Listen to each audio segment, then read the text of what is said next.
Hello friends, this is Sweety and welcome to learning without burden. तो आज हम लोग डिस्कस करेंगे पियाजे के कॉग्निटिव डेवलपमेंट की थ्योरी। ये काफ़ी कंफ्यूजिंग चैप्टर है, इसलिए इसको काफ़ी अच्छे से समझना जरूरी है। इससे काफ़ी क्वेश्चंस आते हैं और लोगों को अक्सर इसमें कंफ्यूजन होता है। ठीक है, तो आइए शुरू करते हैं। सबसे पहले तो एक चीज़ समझना जरूरी है कि पियाजे क्या है। कंस्ट्रक्टिविज्म है, मतलब कंस्ट्रक्टिविस्ट है। ये पियाजे जो है कंस्ट्रक्टिविस्ट है। कंस्ट्रक्टिविज्म मतलब होता है संरचनावाद। संरचनावाद। और पियाजे क्या है? पियाजे हैं संरचनावादी।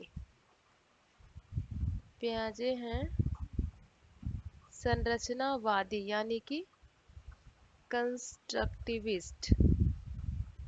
कंस्ट्रक्टिविस्ट, तो ये याद रखना है कि पियाजे जो है ये कंस्ट्रक्टिविस्ट है, जिसको हिंदी में कहते हैं संरचनावादी। और हमारा जो एनसीएफ 2005 है, एनसीएफ 2005 वो किसको फॉलो करता है? हमारा जो एनसीएफ 2005 है वो फॉलो करता है संरचनावाद को। ठीक है, हमारा जो एनसीएफ 2005 है वो संरचनावाद को फॉलो करता है।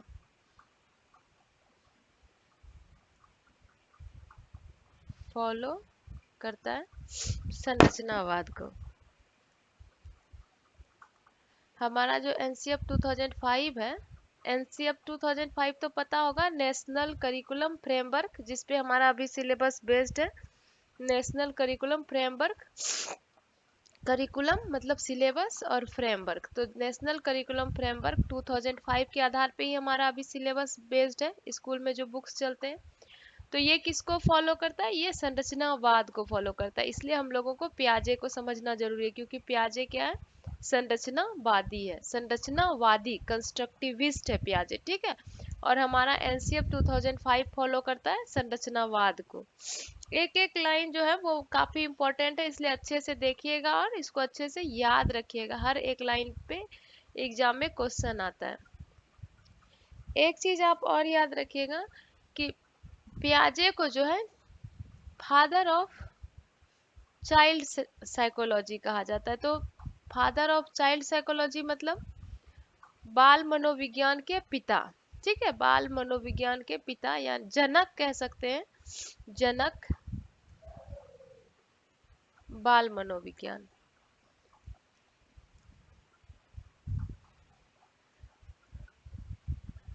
तो ऐसा इसलिए कहा जाता है क्योंकि इन्होंने जो एक्सपेरिमेंट किया था, इन्होंने एक्सपेरिमेंट किया था चिल्ड्रन पे, और इन्होंने अपने खुद के ही चिल्ड्रन पे एक्सपेरिमेंट किया था। इनके 3 बच्चे थे, उन्हीं तीनों बच्चों पे इन्होंने एक्सपेरिमेंट किया था। इसके पहले जितने भी एक्सपेरिमेंट होते थे, जैसे कि थॉर्नडाइक ने बिल्ली पे किया, पेवलोव ने कुत्ता पे किया, स्किनर ने चूहा पे किया, वो लोग क्या करते थे? पहले जानवरों पर एक्सपेरिमेंट करते थे और फिर जो रिजल्ट आता था उसको वो ह्यूमन पे अप्लाई करते थे। ठीक है, लेकिन पियाजे ने क्या किया? पियाजे ने बच्चों पे एक्सपेरिमेंट किया। इन्होंने अपने बच्चे को देखा कि बच्चे कैसे कैसे ग्रो कर रहे हैं और कैसे कैसे उनका कॉग्निटिव डेवलपमेंट हो रहा है। ठीक है, एक चीज याद और रखना है कि ये स्विस साइकोलॉजिस्ट है, कभी कभी ये भी पूछ दिया जाता है। ठीक है, अब पियाजे के डेवलपमेंट की थ्योरी में जो कुछ कुछ मेन चीज है वो समझेंगे। कॉग्निटिव डेवलपमेंट, कॉग्निटिव का मतलब क्या होता है? कॉग्निटिव का मतलब दिमाग, दिमाग से रिलेटेड। ठीक है, ऐसे कॉग्निटिव का एकदम एक्चुअल में हिंदी मीनिंग है संज्ञानात्मक। संज्ञानात्मक, लेकिन संज्ञानात्मक का मतलब, संज्ञानात्मक भी वर्ड तो कठिन ही है ना।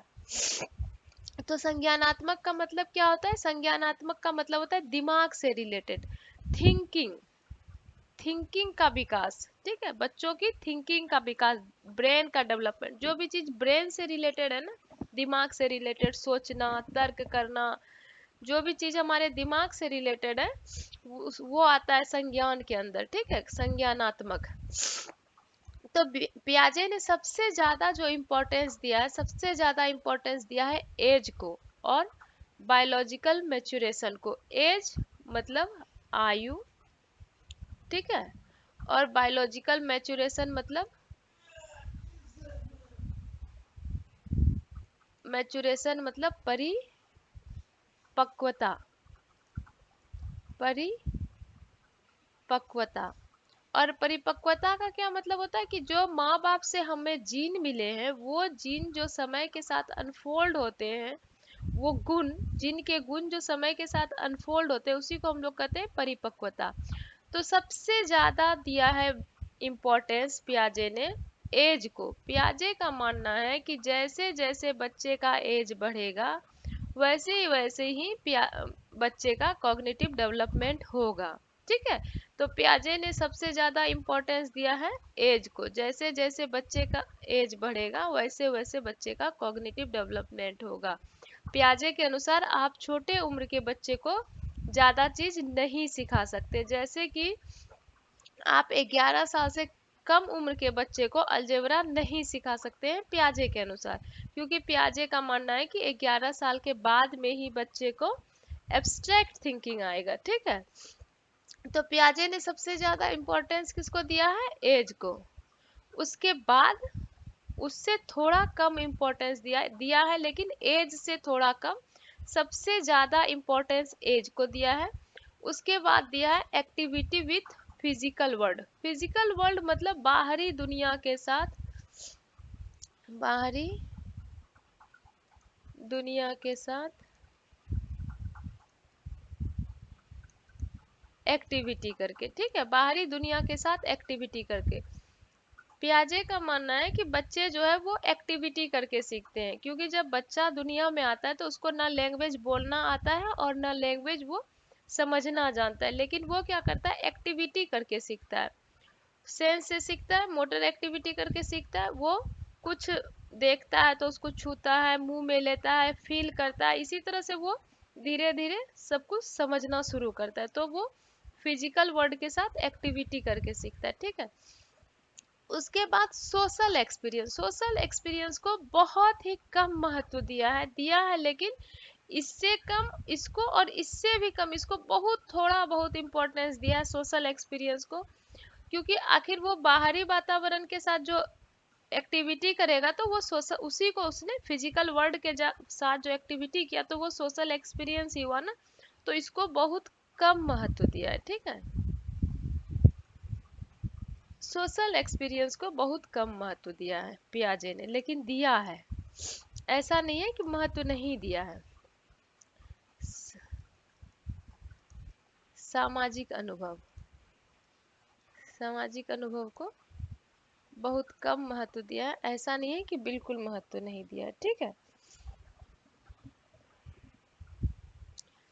अब पियाजे जो है, पियाजे कहते हैं कि बच्चा सीखने की इनेट एबिलिटी के साथ पैदा लेता है।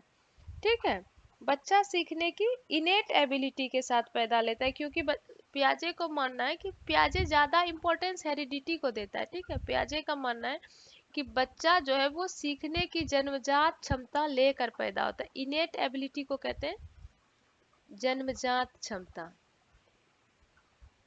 जन्मजात क्षमता। पियाजे मानता है कि बच्चा जो है वो सीखने की जन्मजात क्षमता लेकर पैदा होता है, इसीलिए पियाजे को इनेटिस्ट भी कहा जाता है। ये जो है ज्यादा महत्व जो है पियाजे किसको देता है? हेरिडिटी को देता है। पियाजे का मानना है कि बच्चा सब कुछ सीखने की क्षमता अपने माँ बाप से लेकर आता है। समय के साथ वो धीरे धीरे अनफोल्ड होता है, बच्चा बड़ा होता जाता है, वो सीखता जाता है।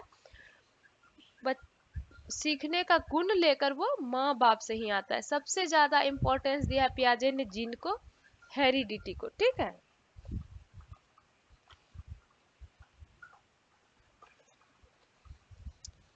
अब कुछ चीजों को समझेंगे। पहले, सबसे पहले समझेंगे स्कीमा। स्कीमा क्या होता है? स्कीमा क्या होता है? स्कीमा जो है, ये, इसको हिंदी में भी स्कीमा ही कहते हैं। कोई भी मेंटल स्ट्रक्चर ऑफ नॉलेज, मतलब मेंटल स्ट्रक्चर को आप बोल सकते हैं मानसिक संरचना, मानसिक संरचना। और नॉलेज को ज्ञान बोल सकते हैं। तो ज्ञान का मानसिक संरचना जो है उसी को कहते हैं स्कीमा। कोई भी चीज जो बच्चा देखता है, चाहे वो टीवी देखता है, वो टेबल देखता है, वो आपको देखता है, वो कुछ भी चीज देखता है, तो क्या होता है उसके दिमाग में उसका स्कीमा बन जाता है।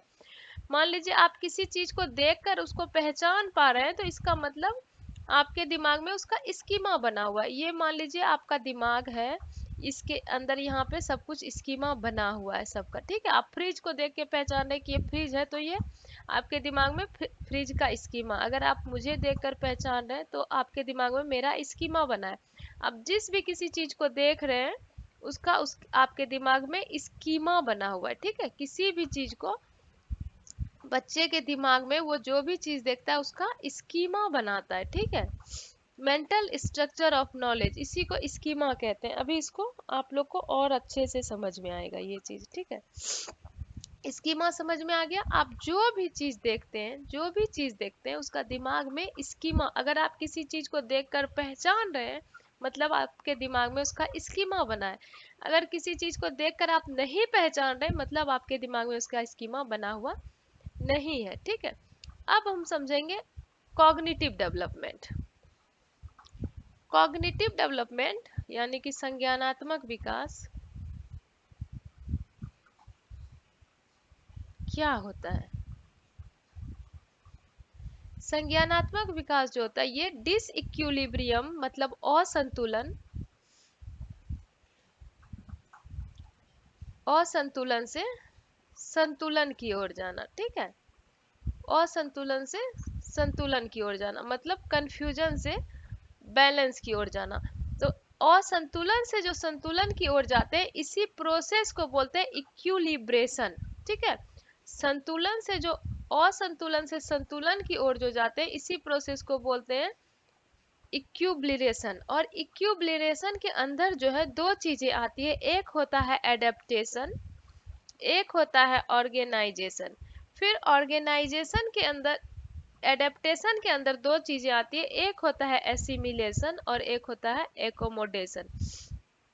अब पहले एसिमिलेशन क्या है, एकोमोडेशन क्या है, एडेप्टेशन क्या है, ऑर्गेनाइजेशन क्या है, इन चीजों को हम लोग अच्छे से समझेंगे तो हमें समझ में आएगा कि ये क्या होता है इक्विलिब्रेशन, ठीक है। तो सबसे पहले बच्चा अगर कुछ भी चीज देखता है तो उसका क्या होता है, उसके दिमाग में स्कीमा बनता है, ठीक है। तो मान लीजिए कि बच्चे ने जो है एक छोटा सा गोल जैसा, आपने बच्चे को रसगुल्ला खाने के लिए दिया, ठीक है। छोटा सा गोल जैसा व्हाइट कलर का रसगुल्ला दिया, उसे उसने मुंह में खाया। समझ उसके दिमाग में वो मीठा शब्द नहीं जानता है मीठा शब्द क्या होता है, लेकिन उसको टेस्ट मीठा लगा, फील किया मीठा है और खाने की चीज है, ये चीज उसने फील किया। लैंग्वेज का भी उसको पता नहीं, तो उसके दिमाग में जो है वो रसगुल्ले का स्कीमा बन गया कि रसगुल्ला जो है वो गोल होता है, व्हाइट होता है और मीठा होता है, ठीक है। उसके दिमाग में स्कीमा बना हुआ है। अब किसी दिन उसने गोल जैसा व्हाइट जैसा एक बॉल देखा, तो उसके दिमाग में तो स्कीमा बना हुआ है रसगुल्ले का, वो समझ रहा है कि ये रसगुल्ला है। उसने बॉल को उठाया और मुंह में दिया, खाने की कोशिश की, लेकिन वो खाने में उसको टेस्ट अलग लगा, मतलब वो काट भी नहीं पाया, टेस्ट भी नहीं आया रसगुल्ले जैसा। तो इसमें क्या हुआ, डिस इक्विलिब्रियम हो गया, मतलब कंफ्यूजन हो गया कि ये क्या है। उसको दिमाग में कंफ्यूजन हो गया कि ये क्या है। फिर उसको मम्मी ने पटक पटक के दिखाया कि ये बॉल है, तो उसको बॉल का स्कीमा उसके दिमाग में बन गया कि ये एक बॉल है। तो वो कंफ्यूजन से जो कंफ्यूजन से जो बैलेंस की तरफ गया, डिसइक्विलिब्रियम से जो इक्विलिब्रियम की तरफ गया, इसी को कहते हैं इक्विलिब्रेशन। जैसे उसने बॉल देखा और संतुलन की स्थिति में आया, कंफ्यूजन की स्थिति में आया, जब उसकी मम्मी ने पटक पटक के दिखाया, बॉल का स्कीमा बना, तो क्या हुआ उसके दिमाग में संतुलन की स्थिति में आ गया। तो इसी को कहते हैं इक्विलिब्रेशन। और असंतुलन से जो संतुलन की स्थिति में जाते हैं इसी को कहते हैं कॉग्निटिव डेवलपमेंट। वो धीरे धीरे उसके दिमाग का विकास होता चला गया, ठीक है। तो इसमें क्या होता है, ऑर्गेनाइजेशन क्या होता है, जितना भी दिमाग में स्कीमा बना हुआ है उसको या तो अरेंज करना या रीअरेंज करना। स्कीमा जितना भी बना हुआ है, बहुत सारा स्कीमा बना है, हर चीज का बच्चा धीरे धीरे बड़ा होता जा रहा है, दिमाग में हर चीज का स्कीमा बनाते जा रहा है, तो उसको अरेंज करके भी तो उसको रखना पड़ेगा। स्कीमा को अरेंज करना या रीअरेंज करना, स्कीमा को अरेंज करना या रीअरेंज करना क्या कहलाता है? ऑर्गेनाइजेशन कहलाता है, ठीक है। और एडेप्टेशन जो है, एडेप्टेशन मतलब अनुकूलन, ठीक है। इसके अंदर जो दो चीज आता है, एसिमिलेशन और एकोमोडेशन, इसको समझेंगे। एसिमिलेशन क्या होता है? जब बच्चा पुराने स्कीमा में किसी नए चीज को ऐड कर लेता है, ठीक है। पुराने स्कीमा में मतलब पुराने मतलब एग्जिस्टिंग स्कीमा, जो पहले से एग्जिस्ट कर रहा है स्कीमा, एग्जिस्टिंग स्कीमा में ऐड कर लेता है। जो दिमाग में पहले से स्कीमा है, जो एग्जिस्टिंग स्कीमा है, पुराने स्कीमा में ऐड कर लेना, ऐड कर लेना। अब इसको समझते हैं। पुराने स्कीमा में ऐड करना क्या हुआ? मान लो बच्चे ने एक बिल्ली देखा, बिल्ली के 4 पैर हैं, बिल्ली व्हाइट होती है, उसने व्हाइट बिल्ली देखी, उसको दिमाग में है कि बिल्ली व्हाइट होती है, बिल्ली म्यो म्यो करती है, उसके दिमाग में स्कीमा बन गया। अब उसने एक ब्लैक बिल्ली देखी, ठीक है। तो व्हाइट बना हुआ था, ब्लैक देखा, तो क्या किया उसने, उसकी मम्मी ने समझाया कि ये बिल्ली है, और बिल्ली ने फिर से म्यो किया, तो समझ गया कि ये तो बिल्ली ही है। उसने उसी स्कीमा में उसको ऐड कर लिया, और ये ऐड कर लिया कि बिल्ली जो है वो ब्लैक और व्हाइट दोनों हो सकती है। तो ये हो गया एसिमिलेशन, पुराने स्कीमा में ऐड कर लिया। एकोमोडेशन क्या हुआ? उसके दिमाग में बिल्ली का स्कीमा बना हुआ है, अब उसने कुत्ते को देखा, कुत्ता उसी तरह था, 4 पैर थे, व्हाइट था, और लगभग लगभग उसके दिमाग में जैसा बिल्ली का स्कीमा बना हुआ था उसी का तरह का था। लेकिन फिर कुत्ते ने भू भू किया, तो क्या हुआ? असंतुलन की स्थिति में बच्चे का दिमाग आ गया, इक्यूबिलेशन हो गया कि ये तो बिल्ली नहीं है। फिर उसकी मम्मी ने बताया कि ये कुत्ता है, या उसने समझा कि ये बिल्ली नहीं है, ये कुत्ता है। तो क्या हुआ? उसने नया स्कीमा बनाया, नया स्कीमा बनाया। अब उसने कुत्ते का स्कीमा बनाया, ठीक है। नया स्कीमा बनाना, स्कीमा को मॉडिफाई करना,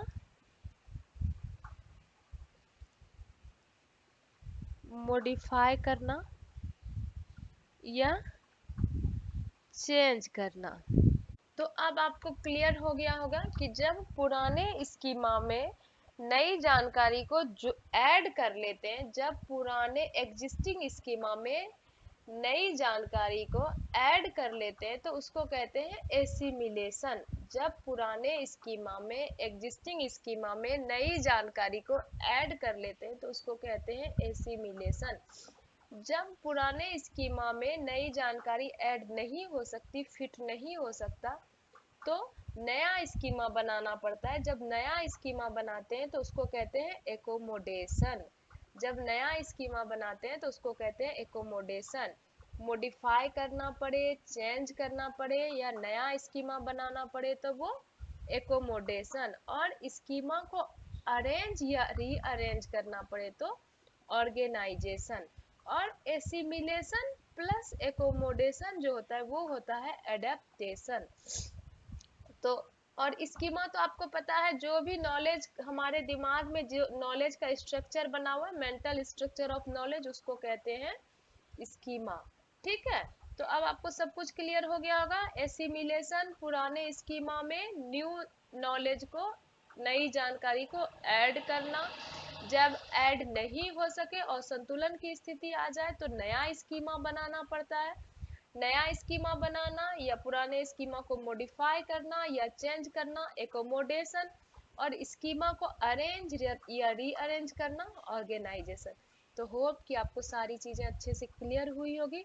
अगर क्लियर हुई तो वीडियो को लाइक करिए, फ्रेंड के साथ शेयर करिए, और अगर अभी तक चैनल को सब्सक्राइब नहीं किया है तो सब्सक्राइब कर लीजिए। मिलते हैं फिर नेक्स्ट वीडियो में, तब तक के लिए बाय।